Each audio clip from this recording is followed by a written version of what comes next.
Welcome to this special edition of Sports Special. The Cowboys playing their first ever Week 18 game at Lincoln Financial Field in Philadelphia. You can watch the regular season finale for the Cowboys on WFAA. That game kicks off at 7:15. Hey everyone, Joe Trahan with you. We're here on our digital tier to get you ready for that game that, as I mentioned, you can watch on WFAA Channel 8. You know, there's so much to cover. We realize this isn't a normal season finale with the impact that COVID is having on both rosters, both teams, the fact that both the Cowboys and Eagles have clinched playoff spots already. So we're going to spend the next 45 minutes not just talking about today's game, but the playoffs as well. And we also want you to weigh in.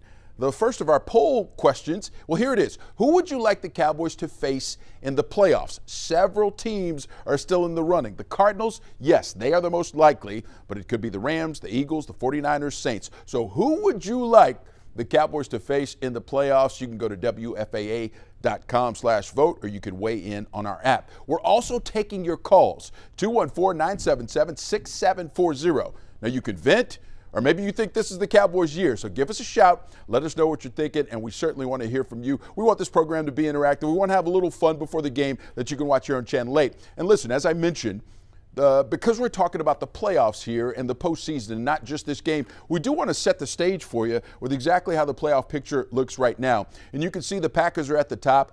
They've got everything sewn up. They've got the 1 seed. They've got the bye. Now, the Cowboys, as you see right now, are in the 4th spot in the NFC. However, they could still move up to as high as the 2nd seed. It is an absolute long shot, granted. But if the Bucs lose, if the Rams lose, and if the Cowboys win, they could get all the way up to that number 2 seed. If the Rams lose and the Bucs win, the Cowboys could get up to that 3 seed. So there's still a lot to play for. And, Mike McCarthy says they're going to try and play to win. So we'll see how that all washes out and see how it ends up. And now that we've set the stage for the weekend, let's bring in the rest of our crew. Glenn Stretch Smith, he's with us. Mike Leslie is live in Philly. Coach, let's start with you. What's your overarching take on what you think we'll see tonight? I think you're going to see a team come out and play hard, Joe. I mean, you've got to challenge the football team saying, you know what, this is the type of weather you're going to face if you get to the NFC Championship game. See them go out and play and compete at this time. I mean, you've kind of rested your guys all you can rest them. It's time to go compete, and it's time to get in playoff mode. Now, Mike, I know it's chilly there in the low 20s. Set the scene for us there at the link. Hey, Joe, it's not too bad. It's cold, but there's really not much wind to speak of, so it's not brutal here in Philly, but it's cold enough. I think the biggest thing right now, though, as it relates to, you're talking about the competitive balance of this football game and what these two teams are trying to accomplish tonight. The Eagles tipped their hand pretty substantially just a little bit ago when the inactives came out. Their starting quarterback, Jalen Hurts, inactive tonight. So it will be Gardner Minshew starting at quarterback for the Eagles tonight. Very clearly the Eagles not putting an awful lot of stake in this football game, choosing rather to get their guys rested up and healthy for the postseason. All week long, as you mentioned, Mike McCarthy talked about how they want to go out there and win this football game. He made those comments, though, before we saw Tyron Smith test positive for COVID and go on the COVID list, before we saw Trayvon Diggs go on the COVID list, there have been a lot of things that have happened since then, a lot of players that have decided not to make this trip because of injury or illness or what have you. You can't help but wonder at this point, do they still have that mentality of, hey, we're going to run Dak Prescott and Zeke Elliott out there for 60, 70 snaps tonight? Yeah, this obviously isn't your first rodeo, Mike, because that's exactly where I'm going. I mean, you mentioned how COVID and injuries have impacted this game. Let's go through that list now. It's linebacker Micah Parsons, offensive lineman Tyron Smith, defensive back Anthony Brown. They all entered COVID protocols during the week, and safety J-Ron Curse was added to the COVID protocols today. Plus, as you mentioned, Trayvon Diggs won't play. It's listed as an illness now, not necessarily COVID-related. We'll have to keep our eye on that. And then, of course, Tony Pollard will miss as well. He's got a foot injury. Neither one of those players made the trip. Meanwhile, the Eagles put 12 players on the COVID list this week. And as you mentioned, the really big tip is that, Jalen Hurts isn't even going to play this game. So I have to go to you, Coach, because Mike McCarthy doubled down on the stance that they're playing to win. But do you change that at all, given the circumstances and the way that this game will look now? I don't know how you change the message to your team, Joe. I mean, I think you got to go out and you got to do exactly what you prepared to do all week. I want to pose a question to you, Joe. Beginning of the year, when you and I came on, what was the record we predicted that the Cowboys would be at the end of the regular season? Yeah, I think we said we thought they'd win 10, 11 games. And once they got going, we kind of said, well, maybe they could get to 13. Isn't that about right? That's about right. But I go back to the fact that I think we said 11-6 is about where they'd be. And guess what? That's about where they're at. Yeah, no, I think you bring up a great case. And I'll give you even one further. Let me raise that stake. Because think about Cowboys fans. If I told them at the beginning of the season that their team would already have the NFC East wrapped up and that they'd have a home playoff game in the bag already, they'd be absolutely fine with it. They'd be like, yeah, I'll sign up for that. But you know what? Pro football is hard, and that's not how this thing has worked out, because we got a glimpse when this team was 6-1, 5-1, just how good they could be, just how good that offense could be. It could be explosive. And with the defense coming on, there are a lot of Cowboys fans who were talking Super Bowl. I don't think they are now as much. I think it has a lot to do with that Cowboys offense. So let's talk about that offense now, you guys, because it's interesting for me, right? Because when they were 5-1 and they ripped off those 5 straight games, that offense was like a Bentley with all the bells and whistles, and Dak Prescott looked like Lewis Hamilton from Formula One, the great 7-time champion, right? He had this thing going great. Now this offense reminds me of my lawnmower when I bring it out the first time after winter, and I'm having to pull on it 15 times. I'm having to hit the choke, and then it finally gets going, and you never know when it's going to let up or go out. And Mike, I think that they have to try and clear that out. They have to try and get some good mojo going to make this playoff run as epic as they think they can. What do you think?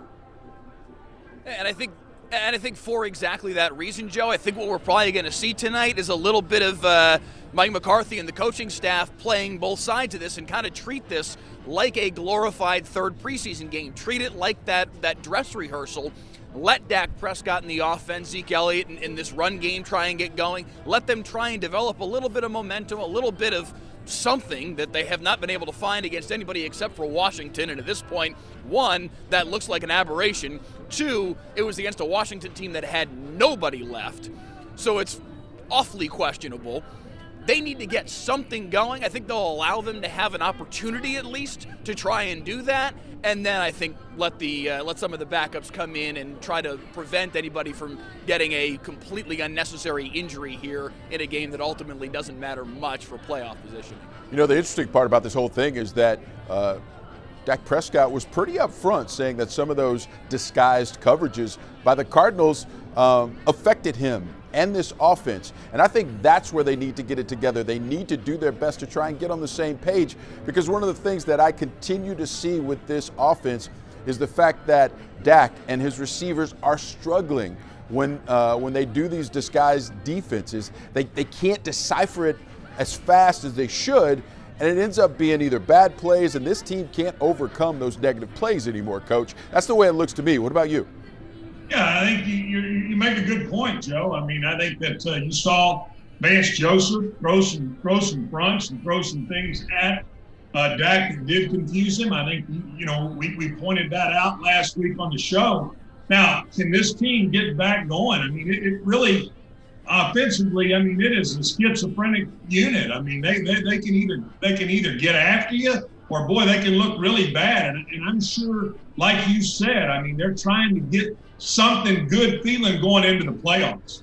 Yeah, no, Coach, I think you're exactly right. And we want to make sure that we let you folks know who've tuned in on either WFAA.com or our YouTube channel or Facebook Live that we want to hear from you. We want this thing to be interactive, so you can call us at 214-977-6740. And if you happen to want to talk about the topic that we're on right there, I've literally got the calls right here in front of me. So if you pick the right topic, we'll get you on as soon as we can, and we'll do exactly that with Zach in Dallas. Zach, what do you think about this Cowboys team as they get ready to head towards the playoffs and as they get ready for this game tonight against the Eagles?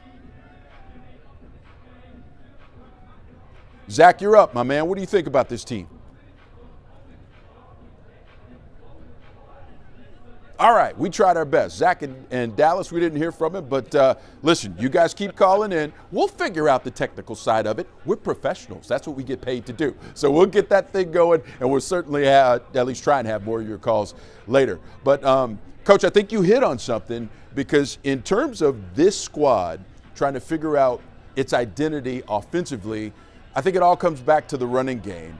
And just to follow my goofy little car analogy a little more, Zeke Elliott and Tony Pollard were like the turbocharger in that Bentley, and unfortunately that turbocharger has been dead for several weeks. Couple of numbers that really stand out. In the last 10 games, we're talking about 10 NFL games, Zeke Elliott's high water mark in rushing yards is 52. When I went back and looked at that during the week, knowing that he was struggling with the knee injury, I factored that in. But still, 10 games, high water mark of 52 yards. And then the last game was kind of the epitome of where this run game has gone. Zeke Elliott and Tony Pollard combined for 25 yards on 12 carries. Coach, it makes everything easier when you get the run game going. But how do the Cowboys turn that around, especially with some of the struggles on the offensive line? Again, Joe, you got to go back to, I think, your basic blocking principles. I mean, you got to go back where you're getting a hat on a hat. You got to get where guys are coming off the football. I mean, I do like your car analogy. I thought I didn't know you were going to go with a lawnmower, though. I thought you were going to go with you got some country boy in you, maybe a jackass. I thought you were going to go with a mule. No, I was not going to go with the mule. It's not that bad, but we can see it from here. Mike, what do you think about the turnaround that run game needs to try and pull off? How does it look to you? What does it need to look like?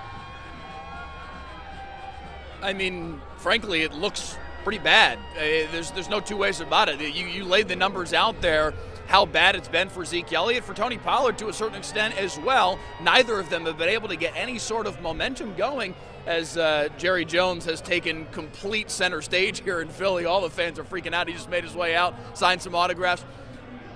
The run game is completely off kilter right now. And honestly, what it makes me think is this vaunted offensive line that we've been talking up for years is not what it was even 2 years ago. Sure as heck isn't what it was 5 years ago. No Travis Frederick matters and all of that. I mean, there are factors in this. Guys are getting older. Obviously, Tyron Smith has been battling injuries for what feels like the last 5 years anyway. This offensive line is nowhere close to what it used to be. And honestly, I think it's something that the Cowboys really need to address this offseason, which I don't know that we necessarily would have thought that coming into this year. That's absolutely become a position of need, an area of need for this team, because they can't seem to move bodies at all. They try and run the football, and it becomes 2nd down and 11.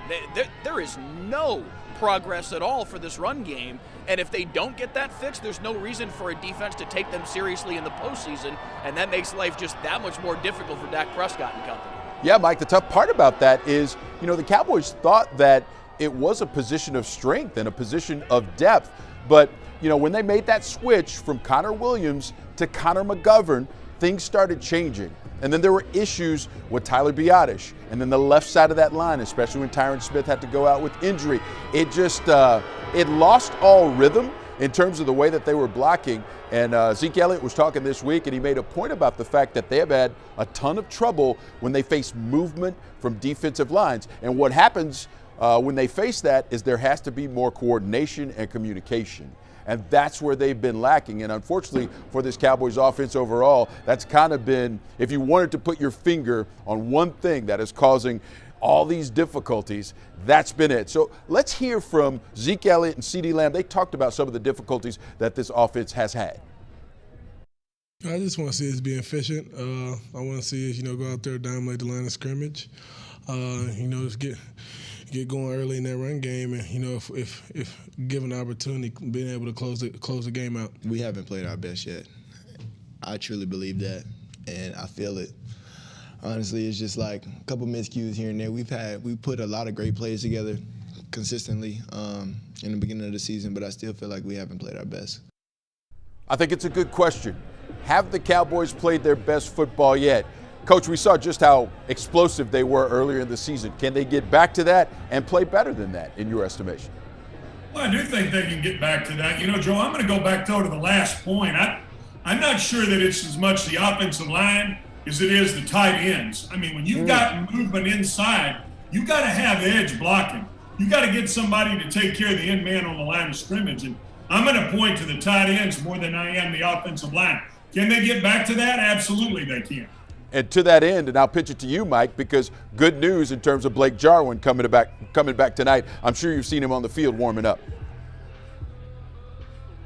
Yeah, he's been out here. He was throwing pitches back and forth with Dalton Schultz. They were doing a little, basically trying to throw strikes over top of the pylon, using that as their strike zone to get themselves warmed up for tonight.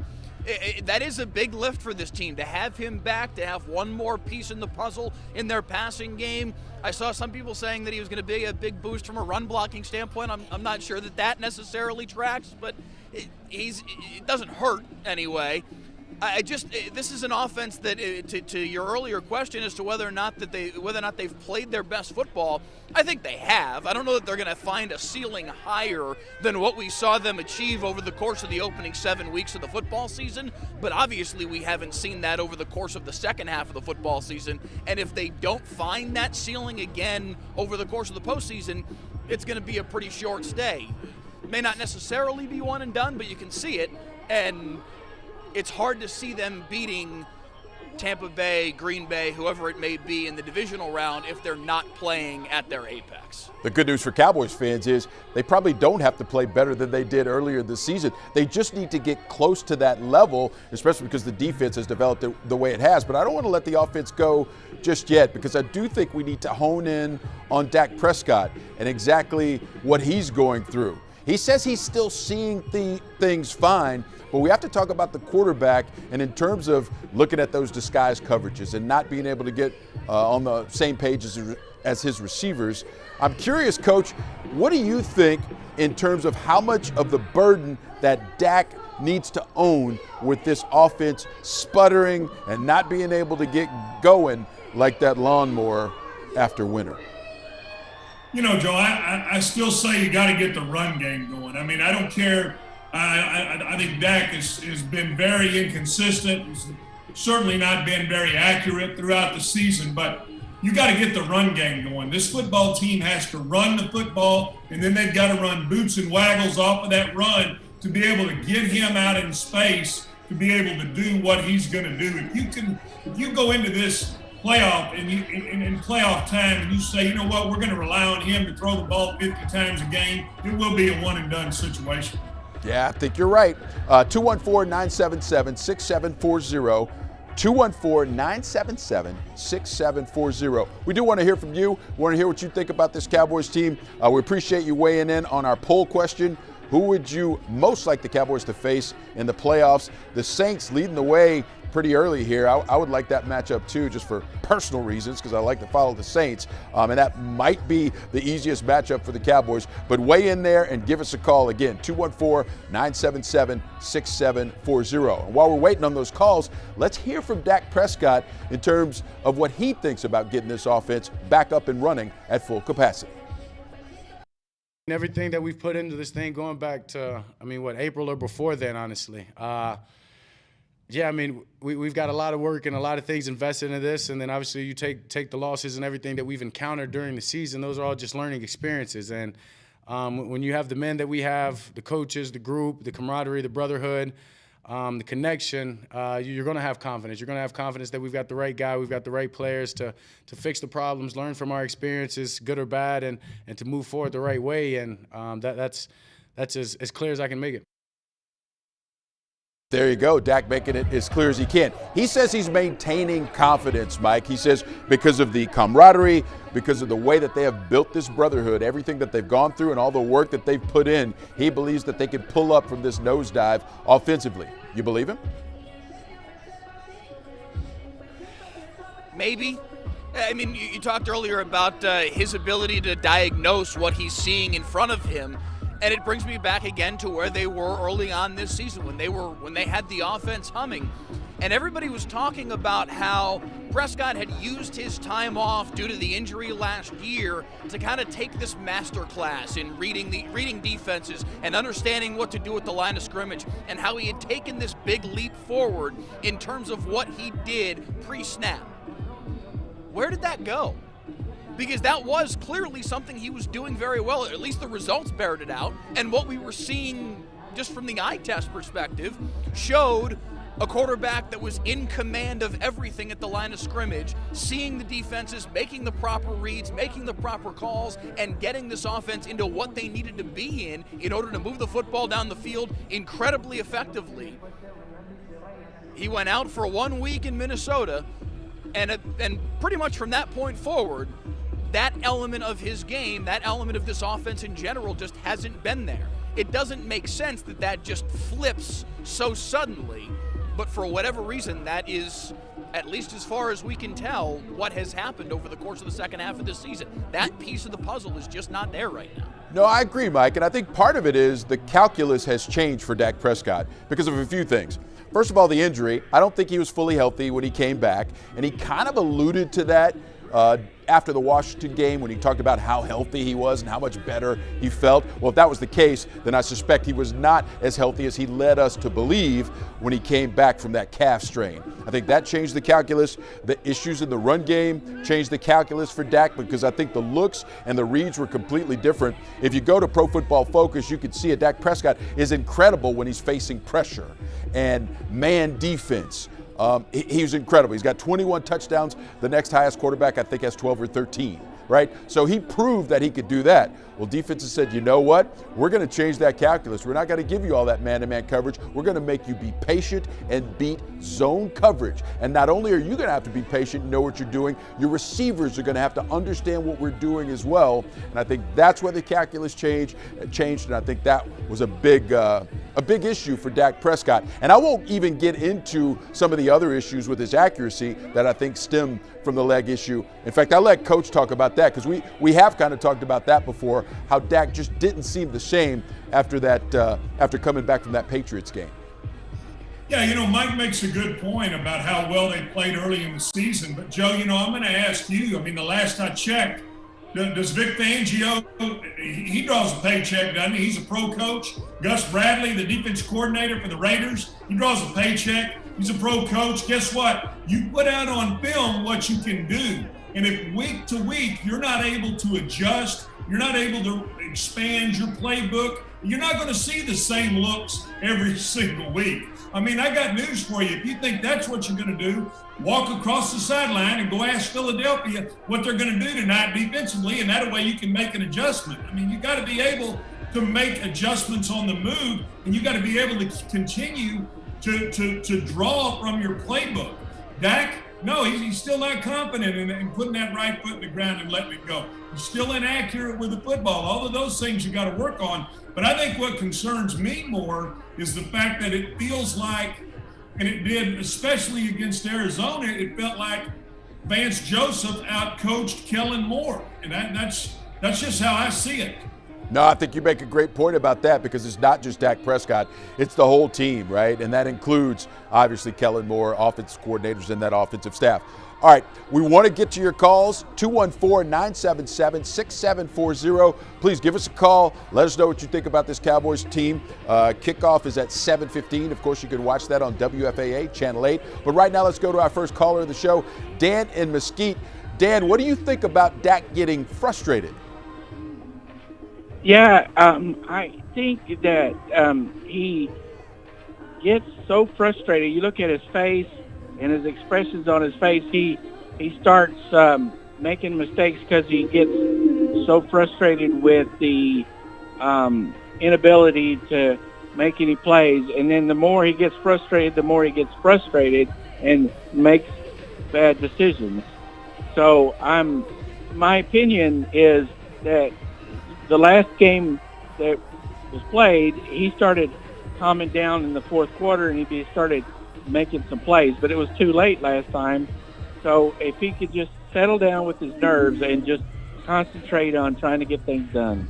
That's my opinion. Dan, thanks so much for the call. We appreciate you weighing in with us. Again, that number to call us is 214-977-6740. Let us know what you think about this Cowboys team as they head to the playoffs. Of course, immediately in front of them is that game against Philadelphia. I don't know how frustrated I think Dak gets. Obviously, he wants to play better. Obviously, he knows this offense can play better. I do think some of that frustration might stem from that lack of communication, and that communication not being better. We heard from the Cowboys talking about how much extra time they have spent in the last few weeks to try and make sure that they're on the same page. Coach, we're so far down the road, though. Did it strike you as odd that they're still having to do those kinds of things this late in the season?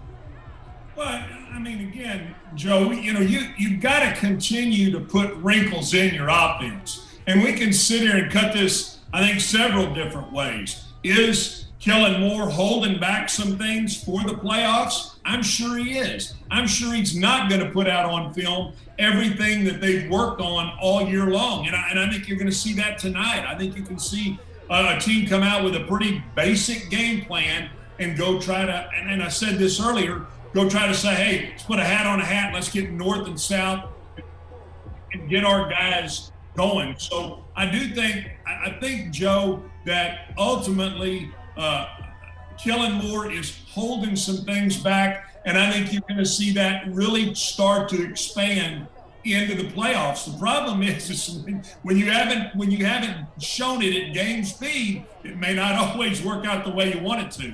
No, I think it's a great point, and he's especially going to hold some stuff back because even though it's a long shot, they could still possibly see this Philadelphia team again. So it would totally make sense for them to try and hold some things back. All right, we want to get you reset and tell you what we're doing. We're on our digital tier here at WFAA.com. We're on our Facebook Live channel as well as our YouTube Live channel. And we're getting you set for Cowboys taking on the Eagles. There's a shot at Lincoln Financial Field. They're kicking it off at 7:15. It's a chilly night there at the Link in the low 20s as the Cowboys take on Philadelphia. The Cowboys trying to go 6-0 in the NFC East.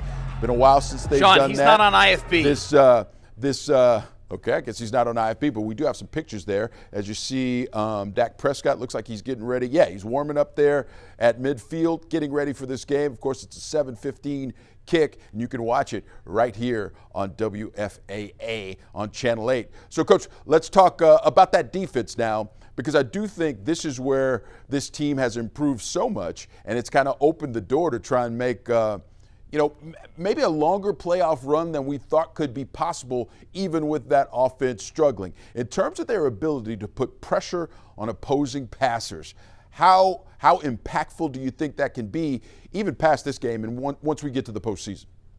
Well, I like how you posed it to me. I mean, to me, it's the key, Joe, is pressure with 4 guys. You're dropping 7 into coverage. You're doing some things that's really causing the quarterback hesitation while you're still putting pressure with 4. I think that's really been the key. Is when you saw Gregory and Lawrence come back in there, you saw Armstrong, you saw the inside guys, Diggy Zua, you saw all those guys getting after the quarterback with only a 4-man pressure. Now, at times they would bring 5 when they wanted to bring Parsons, but what I like, again, is they get consistent pressure with bringing 4 down. And when you can do that and you drop guys into coverage, that's when you start to see tip balls, interceptions, and the things that the Cowboys are doing to be able to create, those turnovers. And the thing I've really liked is the ability that Dan Quinn has shown to not just bring pressure with 4, but he's been so multiple. He can create simulated pressures when teams might think someone is coming, and then they drop back in coverage, and it allows a guy like Micah Parsons, to find a one-on-one matchup and absolutely exploit it. There's a great example in that Washington game right there when he got the sack there. And that's the thing I've seen time and time again. He's putting these Cowboys defenders, especially that front 7, in so many different positions because there's so much versatility on that group. We've seen Tank Lawrence go on the inside. We know he can rush from the outside, but we've seen him create havoc from the inside as well. Micah Parsons, you will hear from him later. He thinks he's the most versatile player in the entire NFL. And when you have a guy like that, you have a young guy like Neville Gallimore. And then when you get to Randy Gregory, who's got that bend, the speed, the ability to get around the edge, Dan Quinn has created a monster, and I can't wait for him to unleash it come playoff time. Let's throw it back out to Mike now. He's back on camera with us. Mike, when you think about this defense, and especially that ability to put pressure on the passer, what sticks out most for you? I mean, listen, that is a huge aspect of what this defense does, and it has to be, especially as they get into the postseason.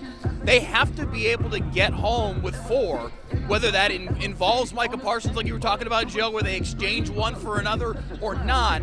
That has to be a key piece of what they do, especially if they do find themselves fortunate enough to be playing either Tom Brady or Aaron Rodgers in the second round of the playoffs. Those are the kind of guys you have to be able to get home with 4 and allow the other 7 to play in coverage, because if you have to blitz those 2 guys, you're toast. We've seen the Cowboys develop that capability over the course of the second half of this season, getting DeMarcus Lawrence back, pairing him with Randy Gregory, being able to move Neville Gallimore down inside. What they've been able to do with their defensive front has genuinely been impressive, and I think is the most positive thing about this Cowboys team as a whole, top to bottom right now, is their ability to get pressure no matter how they go about it with only 4, sometimes 5. They are doing a pretty high percentage of blitzing recently, but I think a lot of that has to do with the quarterbacks that they were playing. They were playing a lot of, frankly, substandard quarterbacks over the course of the last 4, 5, 6 weeks, Kyler Murray notwithstanding. and they felt like, all right, these are guys that are inexperienced, that don't do a great job of understanding the math in front of them. Let's make this harder for them. Let's speed their processing up and get home, and they've been able to do that, and the blitz numbers have kind of risen over the course of the last couple of weeks. When they get into the postseason, they're not going to be able to do as much of that against Kyler probably in the first round, against, if they're so fortunate, Tom Brady or Aaron Rodgers in the second round. They're going to have to be able to just rush 4 and allow the rest of their defense to have a prayer to try and stop those 2 in the passing game. Yeah, no, I think you're right about that. And one thing about Jalen Hurts not playing tonight is that Cowboys front 7 is going to miss out on a chance to play against a mobile quarterback, the likes of which they're most likely to see in Kyler Murray in that playoff opener. So I think that actually hurts the Cowboys. It doesn't surprise me that that's the decision that the Eagles made, but still a chance for that front 7 to kind of get a lather up, go after a guy who can move, who can make plays with his feet. I think they're missing out on an opportunity there, one that they would certainly be able to use. But I do think that front 4 and the way that they bring pressure, that's going to be one of the big storylines in the playoffs. It might be one of those hinge points, pivot points in terms of them being successful. All right, we have got your calls coming in now. We do appreciate it. You can call us at 214-977-6740. And we want to hear from Bridge now. Bridge, what do you think about this Cowboys game tonight? Well, I don't know what to think, but I just hope they can pull it off and win it, because we need to get to the playoffs and to the Super Bowl.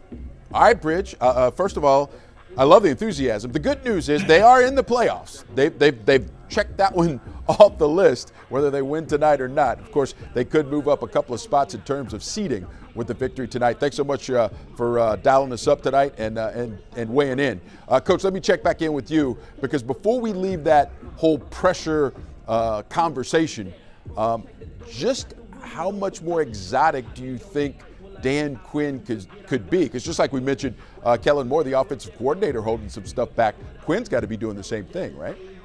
Absolutely. And when you mentioned, I like that you mentioned that, Joe, because guess what? There have been times when they've moved Dorrance inside as a 3 technique, Lawrence inside as a 3 technique. I mean, you've seen guys get those one-on-one matchups against the guard where both the center and the tackle are covered. They get that one-on-one matchup. Yeah, I think you're going to see he's going to hold some of that. But I do believe that defensively tonight, the Cowboys go and take this game and say, you know what, we're going to put these younger corners in there. We're going to get to see some of these guys play who we haven't seen a lot of. And I think that only helps you, Joe, if you do or you are able to make a playoff run here. Yeah, you're right. And since we're talking about corners, let's keep going down that thread because Trayvon Diggs, obviously, he doesn't make the trip, so he will end the year one shy of trying to set a new Cowboys single-season record for interceptions. So he will end up tied with the great Everson Walls with those 11 interceptions. Of course, Cubby did it back in 1981. But I do want to talk about Diggs, Coach, because I do think that with that pressure and with the way he is, able to make plays on the ball, I think he's a difference maker as well. And I want to hear from you, Coach, because there's this big debate that's going on social media about the fact that Diggs gives up all these yards, but he still makes all these game-changing plays. How good of a cornerback do you think he is, even though he might gamble and get burned sometimes? He is going to gamble. I mean, that's who he is. That's what he does. And you're going to win sometimes on those double moves. If you're able to get the time to win in a double move, you can beat him. We saw Arizona do that. But I'm going to say this, Joe, you better get the time to beat him, because otherwise he's sitting on so many different routes. That's because he's a smart player, and that's because he understands the magnitude of what a turnover can do in a football game. I don't have any issue with what he does. Do I want more than one of those guys in the secondary? No. But I like what he does. Yeah, that's a great point, right? One of those guys is enough. Mike, I want you to weigh in on that same question. Does he gamble too much? Is it worth the gamble? What do you think?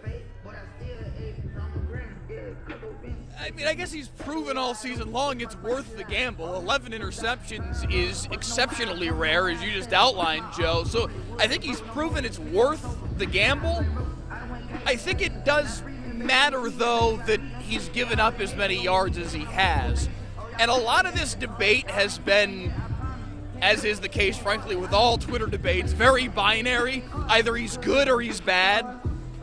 I don't think it's really either right now. I think he probably trends more toward good. I don't think he's the best corner in the NFL right now, as some Cowboys want to say. I also don't think he's the worst corner in the NFL, as apparently Pro Football Focus essentially wants to say. The reality here is somewhere in the middle, and that's okay. He's in his second year in the NFL. He's probably going to improve. He's also probably not ever going to have 11 interceptions in a season again. Those kinds of seasons don't come around at all. Look at the history of the NFL. Almost every single double-digit interception season came before 1985. They just don't happen anymore because the quarterbacks are too good, the rules are different, it's harder to play corner now, it's harder to get your hands on the football now the way that you have to play defense in this league. It just doesn't happen.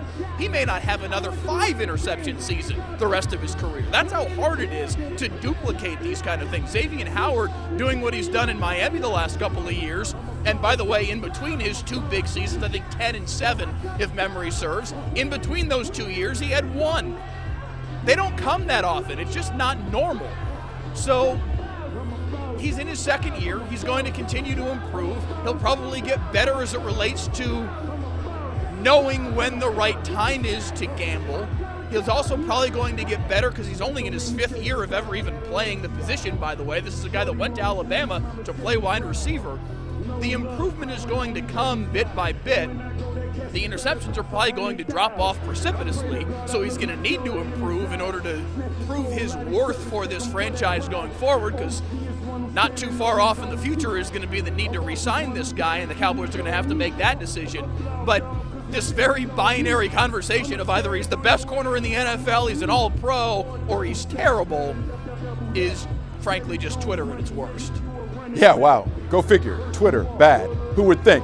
But when I think about this, and we'll close out the Diggs conversation with this, the way that the NFL is set up right now, it's set up for the offense to get yards through the air.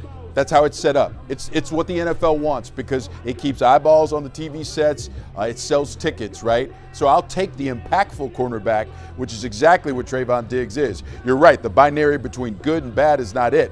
I would like to measure him in just how impactful he has been, and that has been incredibly so. All right, we got one more poll question that we want to throw your way before we get out of here, and it's this. How far do you think the Cowboys will go in the playoffs? First round exit, second round exit, NFC Championship game for the first time in a quarter century, or back to the Super Bowl? So those are your 4 choices. We want to hear from you. And as we do, I want to go to Armando, who's in Seagoville. As I said, we've been taking your calls, and the number to call is 214-977-6740. We want to hear from you. And Armando, weigh in. How far do you think the Cowboys are going to go in the playoffs this year?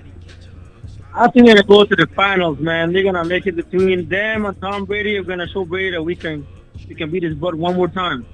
So why? Why do you think so? I get it. You're on board. I hear the passion coming through in your voice. What do you think is that game changer? Why do you think they'll be able to go that far? That far? Well, for once, we got Jalen Hurts inactive right now, so that's like taking candy from a baby. So it should be an easy win today, 30-10. The Eagles losing 10, and the Cowboys are winning 30. All right, there you go. Armando throwing out scores for us and everything. Yeah, it does change how this game will play out with Jalen Hurts not being there. When we talk about that Cowboys defense, I do want to hit one other component of it that I think can be an absolute game changer when it comes playoff time, and that is that's Micah Parsons. Of course, he doesn't make the trip because he's dealing with COVID. The great news about that is number 11 will be back for the playoffs, just like all of these Cowboys who tested positive this week. Of course, they have the 5-day isolation, but then they could test their way back in, so they all figure to be back and on board, and that includes Jaron Kearse, who we just found out today. They figure to be back on board playoff time. The versatility, the ability to do so many things so well at the highest level has absolutely blown me away. Coach, I remember when you and I were doing a live digital show during the draft, and the Cowboys missed out on both of those cornerbacks, and we're like, all right, where do we go now? And then they end up with this guy after trading back a couple spots. I can't understate just how fortunate the Cowboys were. Oh, I mean, Joe, you're exactly right. I mean, he fell to him, and they did a great job, obviously, of scouting him and obviously of slotting him where they felt like he would be in the draft. Yeah, we were both sitting there thinking it was going to be Surtain, it was going to be J.C. Horn. Both those guys were gone, and we're thinking, holy cow, what are they going to do now? And then they pull the trigger on maybe arguably the best defensive player to come out of that draft. So I think the Cowboys have absolutely hit a home run there. But I don't want to take away from what Dan Quinn has done with him, Joe, because I also think he went to the perfect place. He came to a place with a defensive coordinator who said, you know what, I'm going to turn him loose. I'm going to let him play multiple positions. I'm going to put him in position to be successful. And I think it was a really good match, and a match that obviously the Cowboys fans are going to like for a really long time. Yeah, I mean, the Cowboys were fortunate in terms of drafting him. And then, as it turns out, the bad fortune of Tank Lawrence getting hurt was the real linchpin pulling out that really unlocked what we saw in Micah Parsons. I mean, if you want to go back to that whole sliding doors thing of how things end up happening, right? If Tank Lawrence never gets hurt, do we see this Micah Parsons? Who knows? But before we go, I do want you to hear from Micah Parsons himself, because, you know, not only is he a great player, he's incredibly confident, and he is convinced in terms of versatility, he's the best there is in the entire league. I take complete pride in being the most versatile player in the NFL. And, you know, I just like lining up everywhere and just being dynamic, you know. I think that it's almost like at recess for me. Like, I feel like I'm a kid again out there, like, let me go tackle my buddy, let me go cover my buddy, and I'm going to go tackle, you know. It's a whole bunch of fun for me, and I just really enjoy it. Yeah, he should enjoy it when he plays that well. I mean, it's incredible stuff. It's been fun to watch, and we can't wait to see just how he continues to develop, with this being his rookie season. All right, we're going to take one more call before we get out of here. Kwame in Dallas. Kwame, what do you want to talk about in terms of your Cowboys? I just want to say, man, hey, we're going to win the Super Bowl this year, no question. No question about it. Why? Tell me why, Kwame. Man, this team has it all. Only thing I can say is, if the offense just stays with the no-huddle offense that they've been doing the last 5 weeks, they can win. Because nobody can stop the no-huddle at all. All right, there you go. Kwame. And the defense? Yeah. Yes, sir. Yeah, here, I'm going to wrap you up, Kwame. Great stuff. You like that no-huddle. And you're right. There's a ton of talent, ton of versatility. And Kwame actually did a great job of setting the table for us, because I do think we should round it out there, guys. And I'll start with you, Mike. This game notwithstanding, that has turned out to be as we feared it could, not a good barometer at all with all the defections and the players who won't play. Let's go past that game. Let's get into the playoff mode. How far do you think this Cowboys team can go? Do you think they can get it together and make a run? I mean, I said preseason that I thought this was a 12 or 13 win team that was going to get to the NFC Championship game. And from a talent perspective, I'm basically still there. I just don't know if you can trust this team to not do what, for whatever reason, this organization always seems to do for the last 30 years, which is come up small when it actually matters. Now, a lot of the guys on this roster had nothing to do with that, and they've got their opportunity to write their own story here in these playoffs. But there's just something about this team, and their performance against Arizona last week didn't engender a whole lot of confidence in that regard, that they would be able to come out and put their best performance forward when it really matters next week, and they certainly hope in weeks to come after that. They have all the talent in the world. Kwame's right. Offensively, defensively, they have the skill set on both sides of the football, special teams as well, as we've seen come up big in a couple of key spots this season. They have the pieces necessary to be able to go on that kind of run. It just comes down to whether or not they can actually put a positive quality performance on the field in successive weeks and stack those on top of each other. I don't know that I trust this team to actually accomplish that. I think they probably beat, if it's Arizona again next week, I do like their chances against Arizona. I think they win the first round playoff game, going to Green Bay and winning that game, which would probably be the second round matchup. That's harder to see. Yeah, Mike, you're right. I mean, Cowboy fans have every right to have battle scars in terms of confidence when it comes to this team with what they've been through, especially in the postseason in recent history. So, Coach, I'll put it to you. When you look at this team the way it's constructed now, just how far can they go? I mean, they can go all the way, and they can go one and out. I hate to ride the fence, Joe, but that's being honest about what I've seen so far this season.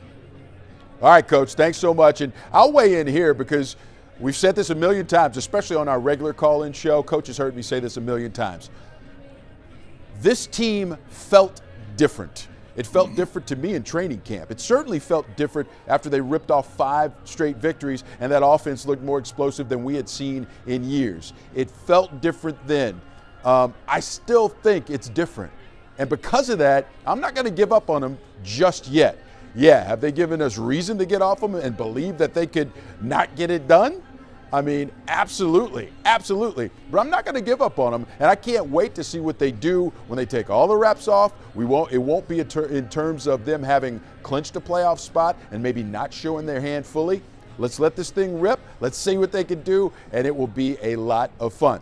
All right, guys, thanks so much. Y'all did a great job. That was 50 minutes of great digital TV, so we appreciate you. But before we let everyone go, make sure you don't forget, we got you covered for the rest of the night. The game is right here. Well, not right here on our digital tier. It's actually on WFAA. Channel 8, 7:15 is kick time, and then we'll have our newscast after that. We will wrap it all up for you. We appreciate you spending the time with us. Enjoy the game, everyone.